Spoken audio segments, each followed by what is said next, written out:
आप सभी को और विश्व भर में फैले भगवान बुद्ध के अनुयायियों को बुद्ध पूर्णिमा की बैसाख उत्सव की बहुत बहुत शुभकामनाएं। ये मेरा सौभाग्य है कि मुझे पहले भी इस पवित्र दिन पर आपसे मिलने, आप सभी से आशीर्वाद लेने का अवसर मिलता रहा है। 2015 और 2018 में दिल्ली में और साल 2017 में कोलंबो में मुझे इस कार्यक्रम से जुड़ने का, आपके बीच आने का मौका मिला था। हां, इस बार परिस्थितियां ही कुछ और हैं, इसलिए आमने सामने आकर के आपसे मुलाकात नहीं हो पा रही है। साथियों, भगवान बुद्ध का वचन है, मनो पुब्बम गमा धम्मा, मनोसेट्टा मनोमया, यानी धम्म मन से ही होता है, मन ही प्रधान है, सारी प्रवृत्तियों का अगुवा है। इसलिए आपका और मेरा मन का जो जुड़ाव है, उसके कारण सशरीर उपस्थिति की कभी उतनी महसूस नहीं होती। आपके बीच आना बहुत खुशी की बात होती, लेकिन अभी हालात हमें वो परमिट नहीं करते हैं और इसलिए दूर से ही टेक्नोलॉजी के माध्यम से आपने मुझे अपनी बात रखने का अवसर दिया। इससे बढ़कर के संतोष और क्या हो सकता है। साथियों, लॉकडाउन की इस विकट परिस्थितियों में भी वर्चुअल बैसाख बुद्ध पूर्णिमा दिवस समारोह, इसके इस आयोजन के लिए अंतर्राष्ट्रीय बौद्ध संघ प्रशंसा के पात्र है। आपके इस अभिनव प्रयास के कारण ही इस आयोजन में विश्व भर के लाखों अनुयायी एक दूसरे के साथ जुड़ रहे हैं। लुम्बिनी, बोधगया, सारनाथ और कुशीनगर के अलावा श्रीलंका के श्री अनुराधापुर स्तूप और वासुदेवा मंदिर में हो रहे समारोहों का इस तरह एकीकरण कितनी अद्भुत कल्पना है, कितना सुंदर दृश्य है। हर जगह हो रहे पूजा कार्यक्रमों का ऑनलाइन प्रसारण होना अपने आप में अद्भुत अनुभव है। आपने इस समारोह को कोरोना वैश्विक महामारी से मुकाबला कर रहे पूरी दुनिया के हेल्थ वर्कर्स और दूसरे सेवा कर्मियों के लिए प्रार्थना सप्ताह के रूप में मनाने का संकल्प लिया है। करुणा से भरी आपकी इस पहल के लिए मैं आपकी सराहना करता हूं।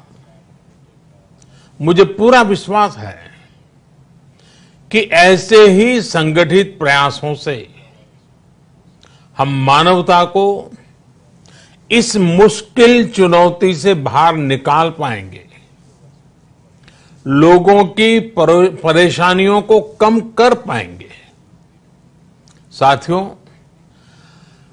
प्रत्येक जीवन की मुश्किल को दूर करने के संदेश और संकल्प ने भारत की सभ्यता को, संस्कृति को हमेशा दिशा दिखाई है। भगवान बुद्ध ने भारत की संस्कृति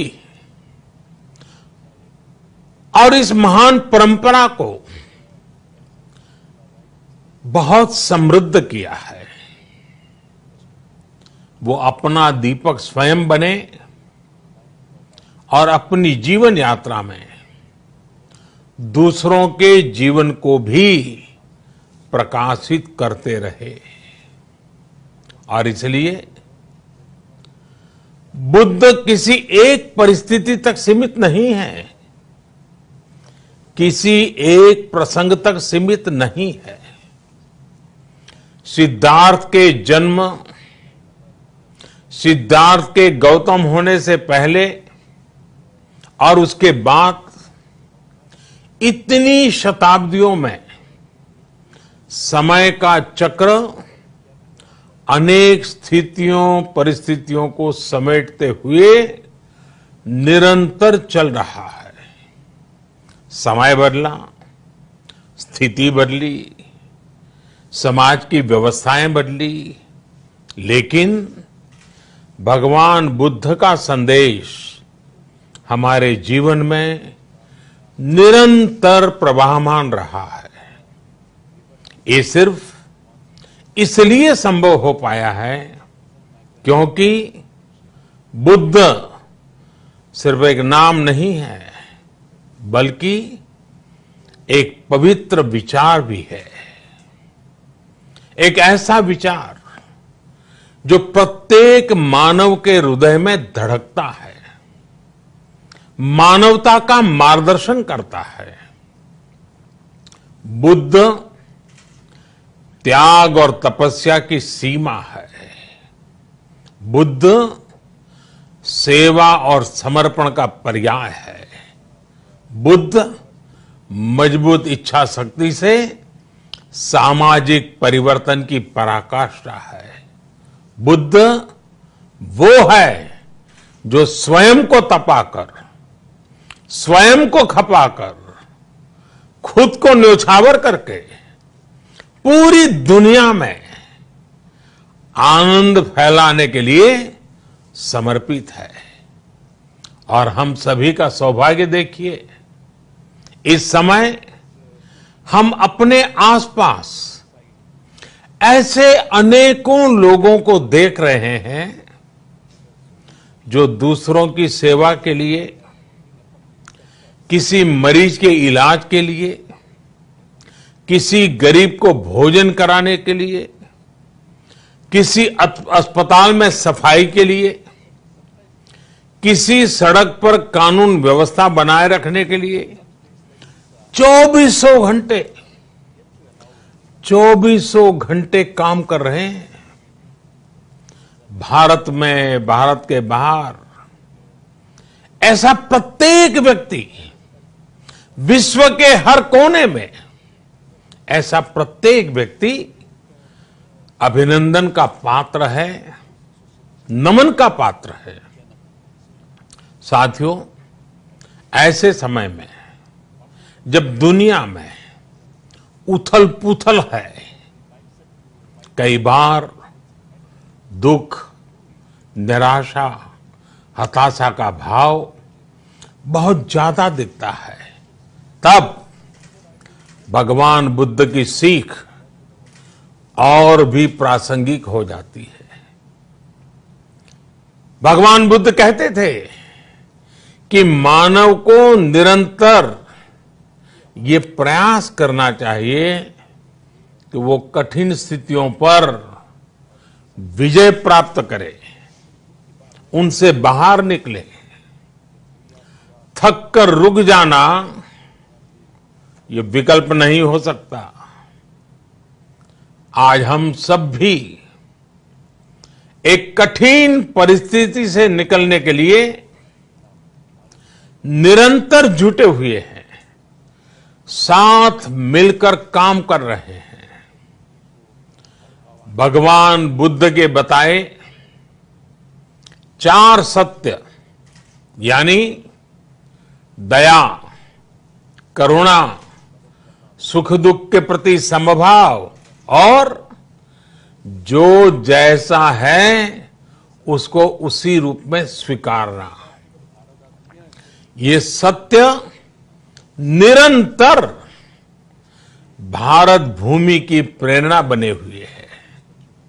आज आप भी देख रहे हैं कि भारत निस्वार्थ भाव से बिना किसी भेद के अपने यहां भी और पूरे विश्व में कहीं भी संकट में घिरे व्यक्ति के साथ पूरी मजबूती से खड़ा है।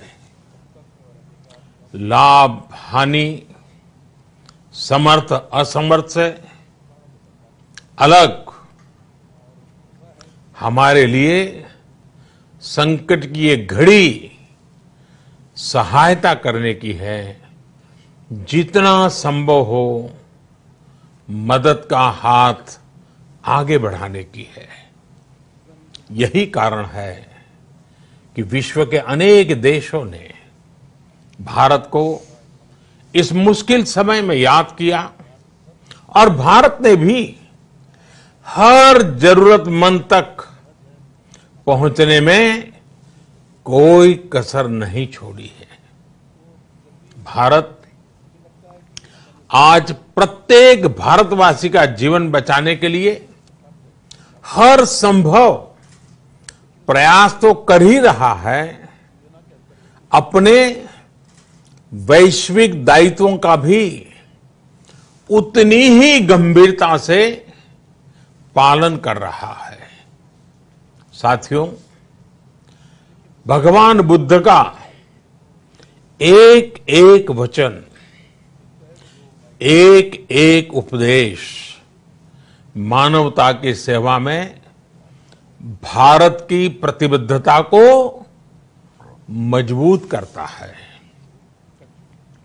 बुद्ध भारत के बोध और भारत के आत्मबोध दोनों का प्रतीक है।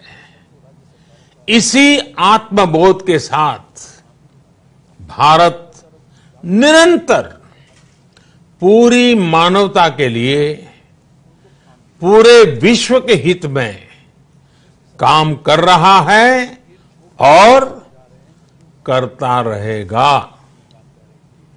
भारत की प्रगति हमेशा विश्व की प्रगति में सहायक होगी। साथियों, हमारी सफलता के पैमाने और लक्ष्य दोनों समय के साथ बदलते रहते हैं, लेकिन जो बात हमें हमेशा ध्यान रखनी है वो ये कि हमारा काम निरंतर सेवा भाव से ही होना चाहिए।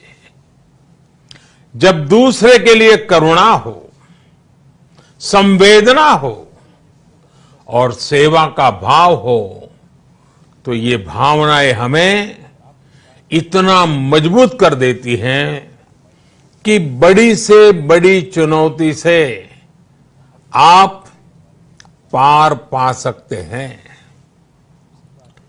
सुप्पबुद्धम पबुज्जन्ति सदा घोतम सावका, यानी जो दिन रात हर समय मानवता की सेवा में जुटे रहते हैं वही बुद्ध के सच्चे अनुयायी हैं।